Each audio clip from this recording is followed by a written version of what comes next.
నమస్తే welcome to news watch నేను శ్రీదేవి ముందుగా హెడ్లైన్స్ చూద్దాం కొత్తూరు గ్రామంలో కాకినాడ జిల్లా టీడీపీ ఉపాధ్యక్షులు సుర్ల లోవరాజు ఆధ్వర్యంలో మీ ఇంటికి మీ దివ్య కార్యక్రమం రాజ్యసభకు ముగ్గురు అభ్యర్థులను ఖరారు చేసిన వైసీపీ జహీరాబాద్ ఎంపీగా పోటీపై రాజాసింగ్ హాట్ కామెంట్స్ ఇది మెగా డిఎస్సి కాదు దగా డిఎస్సి జగన్ పై వై షర్మిల ఫైర్ మళ్ళీ $100 బిలియన్ క్లబ్ లోకి గౌతమ్ అదానీ పెరుగుతున్న భూతాపం అత్యధిక ఉష్ణోగ్రతల ఏడాదిగా 2023 ఆర్షీవీ వ్యూహం సినిమా విడుదలకు లైన్ క్లియర్ సరైన భోజన వసతి లేక రోడ్డు ఎక్కిన గురుకుల వసతి గృహ విద్యార్థులు చెన్నైలోని పలు స్కూళ్లకు బాంబు బెదిరింపులు ఇండియా కూటమికి మరో షాక్ ఎంపీ అభ్యర్థులను ప్రకటించిన యాప్ వైఎస్ షర్మిలకు భద్రత పెంపు కొత్తూరు గ్రామంలో కాకినాడ జిల్లా టీడీపీ ఉపాధ్యక్షులు సుర్ల లోవరాజు ఆధ్వర్యంలో మీ ఇంటికి మీ దివ్య కార్యక్రమం జరిగింది.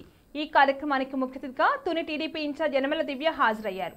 ఈ సందర్భంగా దివ్య ప్రతి గడపకు వెళ్లి ప్రజల సమస్యలు అడిగి తెలుసుకున్నారు. రాబోయేది తెలుగుదేశం జనసేన ఉమ్మడి ప్రభుత్వమని సైకో పాలన పోయి సైకిల్ పాలన వస్తుందని చంద్రబాబు నేతృత్వంలో ప్రజాప్రభుత్వం ఏర్పడటం ఖాయమన్నారు. రాజ్యసభకు వైసీపీ ముగ్గురు అభ్యర్థులను ఖరారు చేసింది. టీడీపీ మాజీ చైర్మన్ వైవి సుబ్బారెడ్డి, కడపకు చెందిన మేడా రఘునాథ్ రెడ్డి, ఎమ్మెల్యే గొల్లబాబురావు పేర్లను ఫిక్స్ చేయడం జరిగింది. అయితే దీనికి ముందు మూడవ పేరుగా ఆర్ఎన్ శ్రీనివాసులు పేరును వైసీపీ ఖరారు చేసింది. ఆ తర్వాత ఆయన స్థానంలో మేడా రఘునాథ్ రెడ్డి పేరును సీఎం జగన్మోహన్ రెడ్డి చేర్చడం జరిగింది. లోక్సభ ఎన్నికల వేళ బీజేపీలో జహీరాబాద్ పార్లమెంట్ స్థానం హాట్ టాపిక్ గా మారింది. ఆ స్థానంలో ఎవరు పోటీ చేస్తారని చర్చనీయాంశంగా మారింది. దానికి కారణం గోషామహల్ ఎమ్మెల్యే రాజాసింగ్ జహీరాబాద్ లో పోటీ చేస్తారని ఊహాగానాలు వస్తున్నాయి. మరోవైపు పార్టీ ఆదేశిస్తే ఎంపీగా పోటీ చేస్తారని గతంలో రాజాసింగ్ చెప్పారు.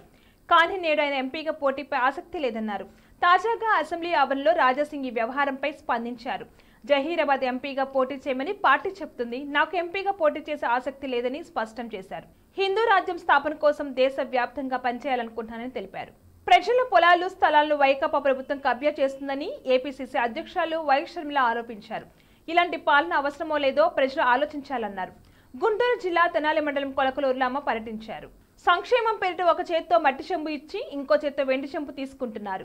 ఇతర రాష్ట్రాలతో పోలిస్తే ఏపీలో మద్యం వల్ల చనిపోయేవారు ఎక్కువ. ఏటా జాబ్ క్యాలెండర్ అన్నారు, మాట తప్పారు. మెగా డిఎస్సి కాదు దగా డిఎస్సి అని. ఇది ఎన్నికల స్టంట్ మాత్రమే. ఉద్యోగాలు లేక యువత రాష్ట్రం వదిలిపోతున్నారు. పేదలకు 25 లక్షల ఇల్లు కట్టిస్తానన్న జగన్ ఒక్క ఇల్లైనా కట్టారా? రానున్న ఎన్నికల్లో రాష్ట్రం మీ బిడ్డల భవిష్యత్తు గురించి ఆలోచించి ఓటేయండి. చెత్త ఆలోచన ఉన్న ప్రభుత్వం పోతేనే రాష్ట్రం బాగుపడుతుంది. ఏపీకి కాంగ్రెస్ మాత్రమే ప్రత్యేక హోదా ఇస్తుంది. రాహుల్ గాంధీ మొదటి సంతకం దానిపైనని షర్మిల చెప్పారు. అదానీ గ్రూప్ చైర్మన్ గౌతమ్ అదానీ మళ్లీ $100 బిలియన్ సంపద కలిగిన ధనవంతుల జాబితాలో చేరారు. గతేడాది హిండెన్బర్గ్ నివేదిక తర్వాత ఆయన సంపద భారీగా కుంగిన విషయం తెలిసిందే. బ్లూంబర్గ్ బిలియన్స్ జాబితాలో $101 బిలియన్ తో ప్రస్తుతం 12వ స్థానంలో కొనసాగుతున్నారు. గత కొన్ని రోజుల్లో అదానీ గ్రూప్ కంపెనీల షేర్స్ భారీగా లాభపడ్డాయి. బులెటిన్లో షార్ట్ బ్రేక్ తీసుకుందాం. నమస్తే, ఈరోజు మీకోసం ఒక అద్భుతమైన ఆఫర్ని తెలియజేయడానికి మీ ముందుకు వచ్చేసాం. ప్రస్తుతం మార్కెట్లో ఒక కొత్త ఇల్లు కొనాలి అంటే మనం ఎన్నో రకాలుగా సెర్చ్ చేస్తూ ఉంటాం. ఎన్నో ఫీచర్స్ని మనం చూస్తూ ఉంటాం. అందుకే మా నుంచి ఈ ఆఫర్ మీకోసం.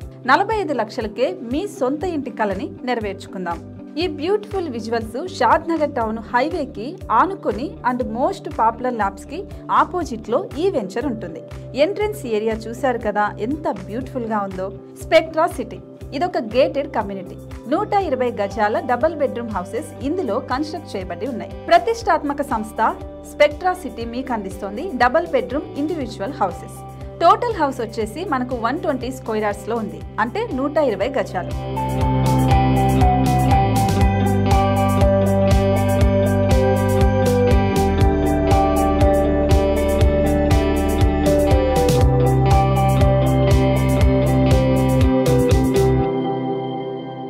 దేనికి ఆలస్యం, మన ఇంటిని చూసేద్దాం రండి. ఇక్కడ చూశారు కదా, మనకు ఎంట్రన్స్ లోనే హాల్ ఉంటుంది. హాల్ అనేది 15x16 ఇంచెస్ లో ఉంటుంది. ఇప్పుడు చూస్తున్నట్లయితే మాస్టర్ బెడ్రూమ్. ఈ మాస్టర్ బెడ్రూమ్ అనేది మనకు 12x10 ఇంచెస్ వస్తుంది. దీనికి అటాచ్డ్ బాత్రూమ్ కూడా ఉంటుంది. ఇప్పుడు చూస్తుంది సెకండ్ బెడ్రూమ్. ఇది కూడా 12x10 ఇంచెస్ వస్తుందండి. ఈ బెడ్రూమ్ కి నెక్స్ట్ మనం ఇప్పుడు కిచెన్ లోకి ఎంటర్ అయిపోతున్నాం. కిచెన్ అయితే ఈక్వల్ ఇంచెస్ లో ఉంది. 8.5 x 8.5 విస్తీర్ణంలో ఉంది. అండ్ ఈ వరండా టెర్రస్ పైకి దారి కూడా ఉంది.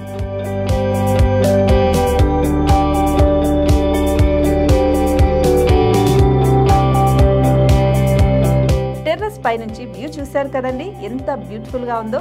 ఇలాంటి ప్రశాంతమైన వాతావరణం అనేది మనకు సిటీ నుంచి 38 కిలోమీటర్ల దూరంలోనే ఉంటుంది. ఇంకా వరండా అండ్ పార్కింగ్ ప్లేస్ అలాగే ఓపెన్ స్పేస్ తో కలుపుకొని మనకు 18 చదరపు గజాలు ఉంటుంది. ఓపెన్ స్పేస్ తో 102 చదరపు గజాల కన్స్ట్రక్షన్ తో ఈ ఇల్లు డిజైన్ చేయబడి ఉంది.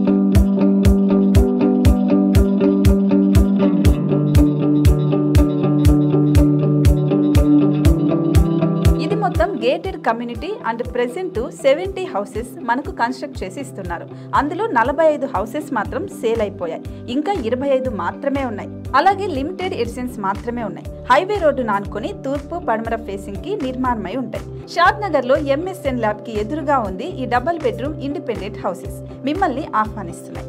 మనకి వెంచర్ ఓవరాల్ గా ఎగ్జిట్ నెంబర్ 16 నుంచి 38 కిలోమీటర్లు వస్తుంది. అలాగే కొత్తూరు జంక్షన్ నుంచి 15 కిలోమీటర్స్ మాత్రమే ఉంటుంది. షాద్ నగర్ మున్సిపాలిటీ పరిధిలో నేషనల్ రిమోట్ సెన్సింగ్ కి ముందే ఈ వెంచర్ ఉంటుంది. నగర కాలుష్యానికి దూరంగా స్వచ్ఛమైన ప్రకృతికి దగ్గరగా రూపుదిద్దుకున్న సుందరమైన డబుల్ బెడ్రూమ్ ఇండిపెండెంట్ హౌసెస్ ఇవి. ఇప్పుడు సొంతం చేసుకోవడానికి సంసిద్ధంగా ఉన్నాయి. కేవలం 45 లక్షలకే సరసమైన ధరలతో మిమ్మల్ని ఆహ్వానిస్తున్నాయి. ఇంకెందుకు ఆలస్యం, కింద స్క్రోల్ అవుతున్న నెంబర్ కి డయల్ చేయండి. వెంటనే సైట్ విజిట్ స్లాట్ ని బుక్ చేసుకోండి. మీ సొంతింటి కలని నెరవేర్చుకోండి.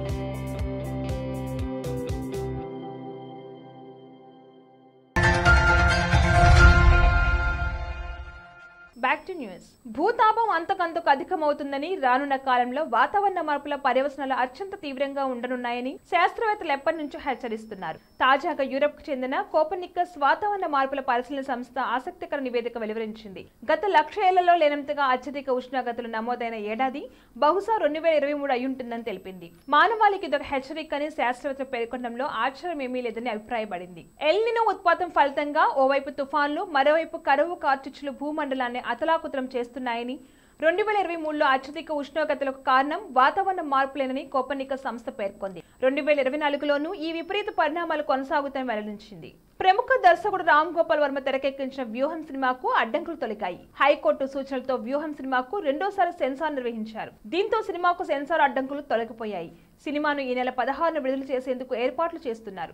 నిజానికి 2 నెలల క్రితమే వ్యూహం సినిమా సెన్సార్ పూర్తి చేసుకుని విడుదలకు సిద్ధమైంది. కానీ సినిమా విడుదలను నిలిపివేయాలని తెలుగుదేశం పార్టీ జాతీయ ప్రధాన కార్యదర్శి నారా లోకేష్ తెలంగాణ హైకోర్టును ఆశ్రయించిన సంగతి తెలిసిందే. జోగులాంబ గద్వాల్ జిల్లా కేటుదొడ్డి మండల పరిధిలో ఉన్న గురుకుల బాలుర వసతి గృహంలో సరైన భోజన వసతి లేక విద్యార్థులు రోడ్డెక్కారు. గురుకుల వసతి గృహం నుండి జిల్లా కలెక్టర్ కార్యాలయం వరకు విద్యార్థులు నినాదాలు చేస్తూ పాదయాత్ర చేశారు. తమకు మెనూ ప్రకారం భోజనం పెట్టకుండా సోషల్ వెల్ఫేర్ శాఖ ద్వారా పంపిణీ చేయబడుతున్న ఆహార సామాగ్రి స్టాక్ను ప్రక్కదారి మళ్లిస్తున్నట్లుగా విద్యార్థులు ఆవేదన వ్యక్తం చేశారు.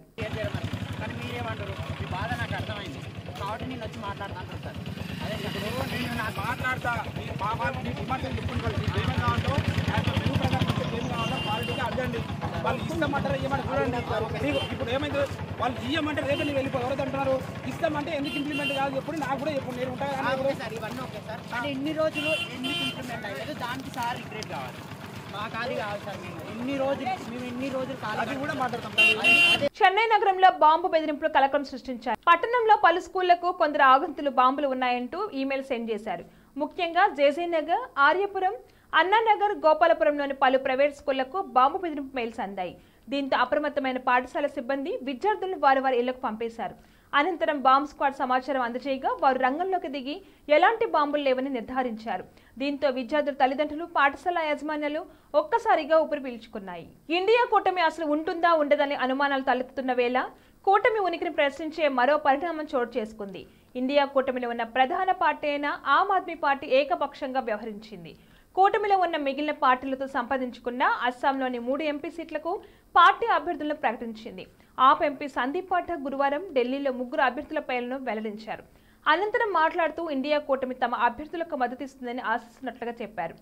ఇప్పటికీ కూటమిలోని మరో ప్రధాన పార్టీ అయిన సమాజ్వాదీ పార్టీ 16 మంది అభ్యర్థులతో యూపీలో తన తొలి జాబితాను ప్రకటించింది. ఓ పక్క కాంగ్రెస్తో సీట్ల సర్దుబాటుపై చర్చ జరుగుతుండగానే ఎస్పీ 16 ఎంపీ సీట్లకు అభ్యర్థులను ప్రకటించడం వివాదాస్పదమైంది. తాజాగా కూటమిలోని ఆప్ పార్టీ కూడా ఇదే పనిచేయడంతో కూటమి ఉందా లేదా అన్న ప్రశ్న ఉత్పన్నమయ్యే పరిస్థితి నెలకొంది. తనకు భద్రత కల్పించాలని కోరినప్పటికీ ప్రభుత్వం పట్టించుకోవడం లేదని ఏపీసీసీ అధ్యక్షురాలు వై షర్మిల మండిపడ్డ సంగతి తెలిసిందే. తనకు చెడు చేయాలనే ఉద్దేశంతోనే భద్రత కల్పించడం లేదని ఆమె ఆగ్రహం వ్యక్తం చేశారు. పార్టీ అధ్యక్షురాలైన తాను రాష్ట్రమంతా పర్యటించాల్సి ఉంటుందని భద్రతను కల్పించాలని డిమాండ్ చేశారు. ఈ నేపథ్యంలో కడప జిల్లా పోలీసులు షర్మిలకు భద్రతను పెంచారు. ఈ విషయాన్ని ఎస్పీ సిద్ధార్థ్ కౌశల్ ప్రకటన ద్వారా తెలిపారు. షర్మిల అభ్యర్థన మేరకు ఆమె భద్రతను 1+1 నుంచి 2+2కి పెంచామని చెప్పారు. డీజీపీ ఆదేశాల మేరకు భద్రతను పెంచామని తెలిపారు. బులెటిన్ హెడ్లైన్స్ మరొకసారి. కొత్తూరు గ్రామంలో కాకినాడ జిల్లా టీడీపీ ఉపాధ్యక్షులు సుర్ల లోవరాజు ఆధ్వర్యంలో మీ ఇంటికి మీ దివ్య కార్యక్రమం. రాజ్యసభకు 3 అభ్యర్థులను ఖరారు చేసిన వైసీపీ. జహీరాబాద్ ఎంపీగా పోటీపై రాజాసింగ్ హాట్ కామెంట్స్. ఇది మెగా డిఎస్సీ కాదు, దగా డిఎస్సీ. జగన్ పై వైఎస్ షర్మిల ఫైర్. మళ్లీ $100 బిలియన్ క్లబ్లోకి గౌతమ్ అదానీ. పెరుగుతున్న భూతాపం, అత్యధిక ఉష్ణోగ్రతల ఏడాదిగా 2023. ఆర్జీవీ వ్యూహం సినిమా విడుదలకు లైన్ క్లియర్. సరైన భోజన వసతి లేక రోడ్డు ఎక్కిన గురుకుల వసతి గృహ విద్యార్థులు. చెన్నైలోని పలు స్కూళ్లకు బాంబు బెదిరింపులు. ఇండియా కూటమికి మరో షాక్, ఎంపీ అభ్యర్థులను ప్రకటించిన యాప్. వైఎస్ షర్మిలకు భద్రత పెంపు. ఇవి ఇవాల్టి bulletin updates. Keep watching news watch.